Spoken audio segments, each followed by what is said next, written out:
Oke, Assalamualaikum warahmatullahi wabarakatuh. Perkenalkan, kami dari kelompok 1, Rombel 1, mau menjelaskan tentang proses desain produk. Nah, perkenalkan, nama saya Aji Heriana Pasmala. Kemudian ada teman-teman saya, ada Rifki Ramadan, terus ada Rian Renaldi, ada Ilham Maulana, ada Algiansyah, ada Yoga, ada Rifki Iskandar, dan yang terakhir Raihan Argianto. Pertama, mungkin dari saya mau menjelaskan tentang proses desain produk dan jasa.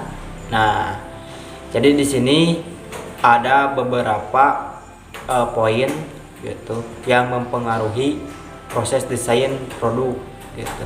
Yang pertama itu ada perubahan kondisi ekonomi, ada perubahan sosiologi dan kondisi demografi, yang ketiga perubahan teknologi, yang keempat perubahan politik dan peraturan, yang kelima berbagai perubahan lain. Nah, ini adalah perubahan-perubahan kondisi produk ya gitu.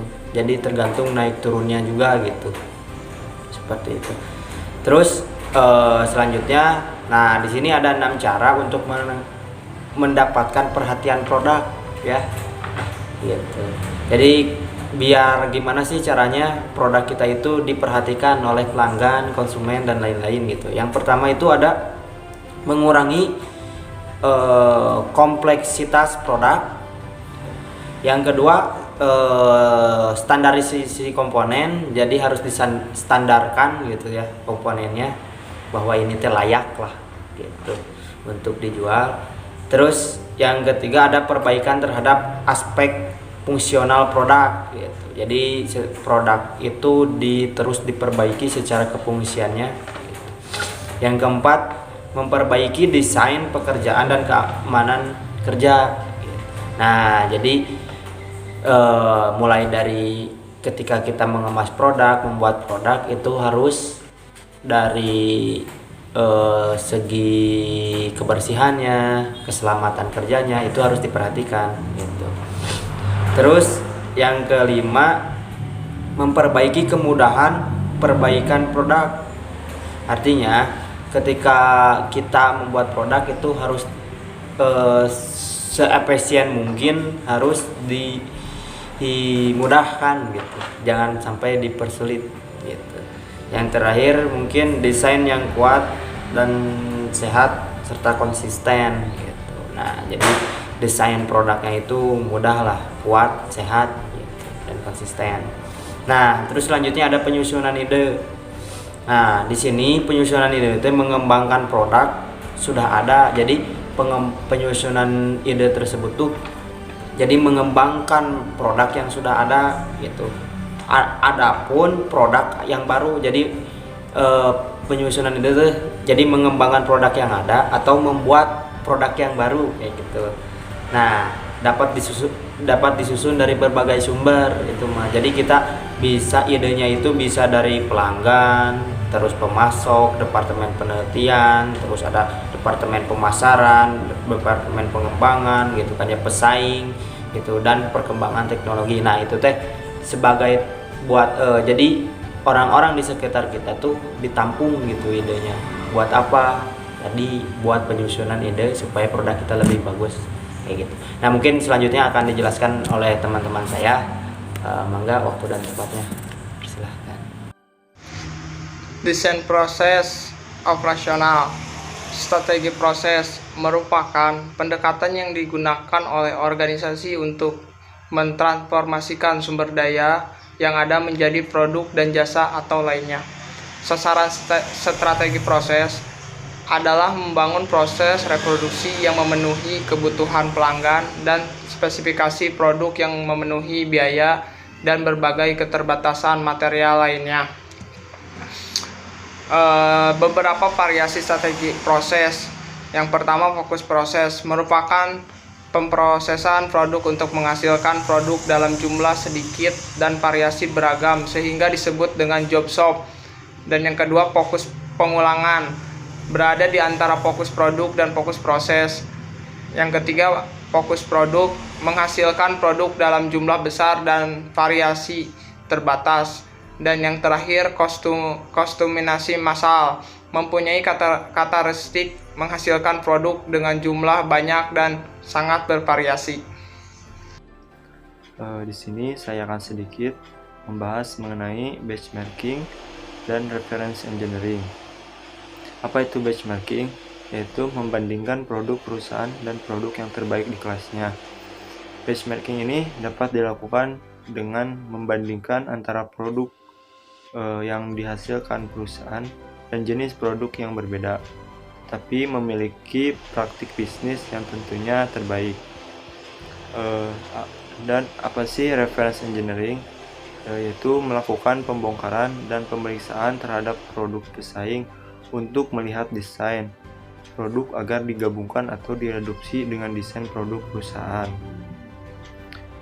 Selain pesaing dan pelanggan, perusahaan dapat memperhatikan teknologi yang terbaik dan kreativitas perusahaan dalam mengembangkan produk baru atau memperbaiki produk yang ada.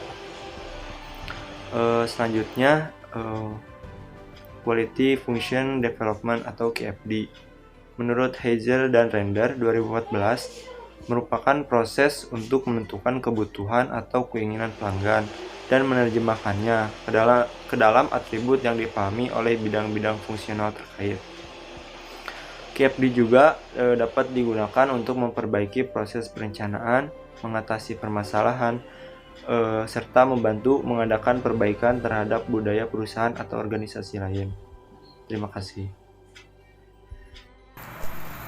Nah, di sini ada beberapa manfaat utama yang dapat diperoleh perusahaan apabila menggunakan metode QFD. Yang ke-1, mengurangi biaya. Yang kedua, meningkatkan pendapatan. Yang ketiga, pengurangan waktu produksi. Dan seterusnya ada desain jasa. Konsep jasa atau layanan didefinisikan sebagai pelanggan dan pengalaman pelanggan sasaran. Konsep jasa juga dapat diartikan sebagai bagaimana jasa atau layanan berbeda dengan yang lain dan dapat bersaing dengan yang lain. Ada juga membuat perencanaan. Yang ke-1, ProHeart. Yang kedua, Team Faction. Yang ketiga, Blue Stream Mapping. Yang keempat, Process Craft. Yang kelima, Service Blueprinting. Di sini ada yang namanya desain kapasitas. Desain kapasitas memiliki tujuan dalam strategi prosesnya, yaitu membangun proses produksi yang memenuhi kebutuhan pelanggan dan spesifikasi produk dengan keterbatasan biaya dan keterbatasan manajerial lainnya. Nah, juga memiliki yang namanya pengendalian operasional, yaitu ada 4 macam, yaitu pertama, mengubah kapasitas, yang kedua, menangani persediaan, dan yang ketiga, mengantisipasi permintaan, dan yang terakhir, mempengaruhi permintaan. Di sini juga ada yang namanya hambatan utama kapasitas jangka pendek. Nah, yang pertama meningkatnya sumber daya, dan yang kedua memperbaiki sumber daya, yang ketiga memodifikasi produk, dan yang keempat memodifikasi permintaan, dan yang terakhir yaitu tidak memuaskan permintaan. Slide selanjutnya adalah peramalan permintaan. Merupakan titik awal dalam sebuah perencanaan. Jika barang atau jasa ditawarkan, perusahaan harus mengestimasi apakah perusahaan harus menghasilkan produk tersebut. Nah, ada 4 level peramalan numerik. Yang pertama yaitu level tertinggi, kedua, ketiga, dan yang terakhir yaitu terendah. Slide selanjutnya adalah teknologi proses produksi. Ada beberapa teknologi proses yang modern. Yang pertama yaitu teknologi mesin, sistem identifikasi otomatis, pengendalian proses, sistem PC, robot, sistem penyimpanan, sistem pengendalian, sistem manufaktur fleksibel, sistem komputer manufaktur integrasi, teknologi dalam perusahaan, jasa atau layanan. Oke, pengelolaan kapasitas. Pilihan manajemen kapasitas jangka panjang, pilihan manajemen kapasitas jangka pendek. CMO dasar, CMO pilihan, harus dilakukan, bisa dilakukan. Oke. Nah, di sini saya akan gini nih cara pengelolaannya, yaitu 1, menyewa karyawan penuh full time, menghentikan karyawan penuh full time, penjadwalan tahunan, misal liburan, itu termasuk ke dalam pilihan manajemen kapasitas jangka panjang. Kalau pilihan manajemen kapasitas jangka pendek, yaitu per jam atau penjadwalan harian, per minggu atau mengubah penjadwalan, itu termasuk ke dalam pilihan manajemen kapasitas jangka pendek menurut harus dilakukan. Nih, ini dia cara pilihan yang bisa dilakukan. Oke, pilihan manajemen kapasitas jangka panjang yang bisa dilakukan yaitu karyawan paruh waktu, kapasitas sewa, kapasitas bersama, cost train, menyediakan informasi yang lebih banyak untuk penyedia jasa, menyederhanakan proses pelayanan, organisasi, mengubah operasi atau jam harian, mengubah lokasi, otomasi, mengubah tingkat praktisi pelanggan. Itu menurut pilihan manajemen kapasitas jangka panjang yang bisa dilakukan. Nih. Dan yang ini pilihan manajemen kapasitas jangka pendek yang bisa dilakukan yaitu karyawan sementara, lembur, waktu menganggur, penjadwalan step ekstra, periode step yang hebat, menolak bisnis, meningkatkan pelanggan, melayani pelanggan, tidak ada subkontraki, mengubah lokasi sumber daya, pekerjaan urgen di kerjaan belakangan. Cuma segitu yang bisa saya sampaikan. Terima kasih. Baik, perkenalkan nama saya Muhammad Rifki Iskandar. Kali ini saya akan menjelaskan mengenai reliabilitas. Reliabilitas adalah suatu sistem yang menghasilkan produk atau jasa mempunyai banyak pengukuran efektivitas atau kinerja. Pengukuran efektivitas mencakup misalnya keandalan, perawatan, kesiapan operasional, ketersediaan, penggunaan, dan seterusnya. Nah, lalu terdapat 4 implikasi reliabilitas. Di antaranya 1. Kuantifikasi dari reliabilitas yang ditunjukkan dengan probabilitas. Yang kedua, kalimat yang mendefinisikan keberhasilan kinerja produk. Yang ketiga, kalimat yang mendefinisikan lingkungan tempat peralatan harus beroperasi atau digunakan. Yang terakhir, kalimat persyaratan waktu operasi di antara kegagalan-kegagalan yang berkaitan dengan produk. Sebaiknya, probabilitas adalah banyaknya waktu yang tidak digunakan. Nah, selanjutnya ada alasan dan manfaat reliabilitas. Di antaranya, 1. Untuk keberhasilan perusahaan dalam bersaing pada lingkungan teknologi yang kompleks. Yang kedua, pertumbuhan ketergantungan secara menyeluruh pada persyaratan teknologi ketika produk yang dihasilkan akan berfungsi selama periode waktu yang telah ditentukan. Yang ketiga, kegagalan produk bervariasi dari yang kecil sampai yang besar sehingga perlu ada teknik reliabilitas terutama dalam bentuk desain. Yang keempat, teknik reliabilitas dapat digunakan untuk semua produk karena saat ini pelanggan sangat pintar dan lebih menyadari serta memahami akan produk yang berkualitas daripada di masa yang lalu. Dan yang terakhir, penerapan penting pada berbagai produk yang dipercaya membuat reliabilitasnya memiliki faktor yang penting. Nah, mungkin itu penjelasan yang dapat saya sampaikan. Selanjutnya akan dijelaskan oleh teman saya yaitu Rehan. Mangga Rehan.